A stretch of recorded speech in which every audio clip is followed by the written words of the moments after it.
Support کی یقین دہانی کرائی اور جو ہمارے واجبات ہیں اس حوالے سے انہوں نے کہا کہ جو واجب الادا ہماری پیسہ ہے ہمارے صوبے کا، وہ ہمارے صوبے کا حق ہے، وہ انشاءاللہ وہ ادا کریں گے۔ اور ہم نے بھی یہ کہا کہ ہمیں پتہ ہے کہ پاکستان کے معاشی حالات وہ نہیں ہے، تو ہم بھی کوئی ایسی ڈیمانڈ نہیں کریں گے کہ جو پاسبل نہ ہو۔ یہاں پہ ہم بھی اتنا ہی وقتاً فوقتاً اقتصاد کی صورت میں لیں گے جو کہ پاسبل ہو، تاکہ ہم نے مل کے چل کے، چونکہ عوام کا ایک مینڈیٹ ہے ہمارے پاس اور اس پہ عوام ہم سے توقعات رکھتی ہے، اور اب ساری عوام جو ہے ہماری ذمہ داری ہے اب،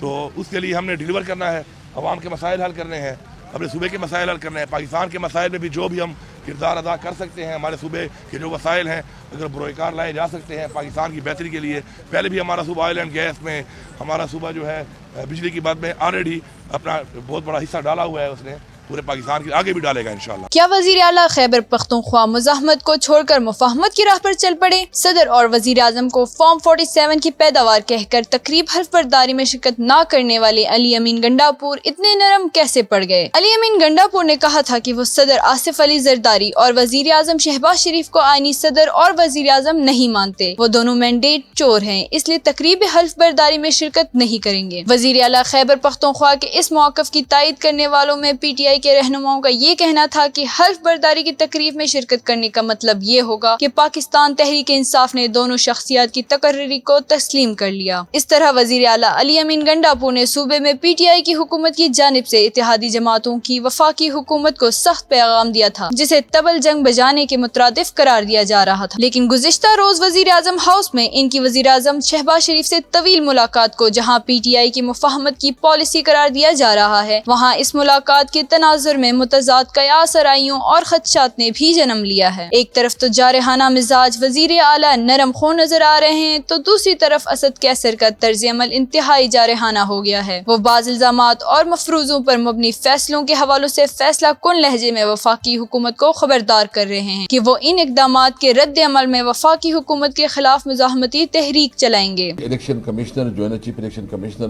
جس طرح رویہ رکھے ہوئے ہیں، تو میں صرف اس سے پوچھتا ہوں کہ تو خدا سے بھی کوئی ڈرتا ہے؟ تمہارے اندر کوئی انسانیت بھی ہے؟ یہ سمجھو گے کہ میں نے کوئی الیکشن کروایا ہے؟ ابھی تو حال یہ ہے کہ آپ لوگ یہاں کھڑے ہیں، اگر کسی کو مہربان ہو آپ نے وہ بھی نہیں کیا تو شاید آپ بھی ادھر اسمبلی میں ایم این اے بن سکتے ہیں۔ آپ دیکھ لیں، آپ بھی تھوڑا اپنی لابی بھی چلائیں، آپ بھی ایم این اے بن سکتے ہیں۔ ابھی تو کوئی وہ اس کی سے نہیں رہی اس اسمبلی کی، تو کوئی ہم تو احتجاجاً اس اسمبلی میں ہیں، اس کو تو ابھی وہ رسپیکٹ نہیں رہی ہے، جس طرح جو ہے نا بندر بانٹ کی جاتی ہے، جس طرح ڈرامہ کیا جا رہا ہے۔ مجھے پتا ہے کہ چیف الیکشن کمشنر صاحب کو جو ہے نا کوئی کمٹمنٹ کی گئی ہے کہ اگر آپ یہ کریں گے تو آپ کو ایک اہم ملک جو ہے نا یورپین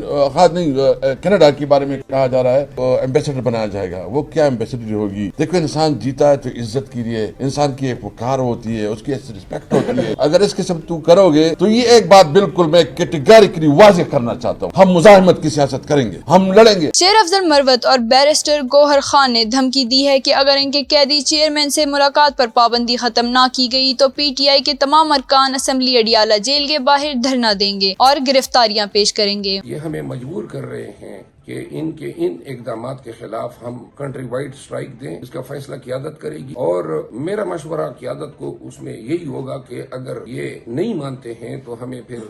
اڈیالہ جیل کے سامنے احتجاج کرنا چاہیے، لیکن یہ فیصلہ قیادت کرے گی، اور قیادت جب بیٹھی حکومت پنجاب کی اس حکم نامے کو فوری طور پر عدالت عالیہ اسلام آباد میں چیلنج کر رہا ہوں، اور انشاءاللہ یہ کیس جو ہے کل صبح تک دائر ہو جائے گا، اور جس کے بعد جو ہے ہمیں کبھی امید ہے کہ یہ حکم نامہ معطل ہو۔ مگر ان تمام تر اقدامات اور جارحانہ بیانات کے باوجود معاملات کسی اور طرف جانے لگے ہیں۔ وزیر اعظم سے وزیر اعلیٰ کے پی کے کی یہ پہلی ملاقات تھی جس میں انہوں نے وزیر اعظم کو صوبے میں پی ٹی آئی کی حکومت کی جانب سے بھرپور تعاون کی یقین دہانی کرائی اور صوبے کو درپیش مسائل اور مشکلات سے آگاہ کیا۔ مگر سوال یہ بھی ہے کہ عمران خان نے اپنے رفقا کی شدید مخالفت کے باوجود جس شخصیت کو وفاق سے مزاحمت کے لیے اس منصب پر مقرر کیا تھا، وہ مفاہمت کی راہ پر کیوں کر چل نکلا؟ کیا اس اقدام کے لیے انہیں عمران خان کی آشیرواد حاصل تھی؟ اگر واقعی ایسا ہی ہے تو اڈیالہ جیل سے آنے والے اس پہلے مثبت فیصلے کا خیر مقدم ضروری ہے۔ اگر یہ کسی حکمت عملی کی منصوبہ بندی ہے جس کے بعد شواہد کی طرف اشارے بھی ہو رہے ہیں، تو وہ بھی جلد ہی سامنے آ جائیں گے، کیونکہ ابھی تو مزید نقاب گرنے ہیں، ایک چہرے کے پیچھے چھپے کئی چہرے سامنے آنے والے ہیں۔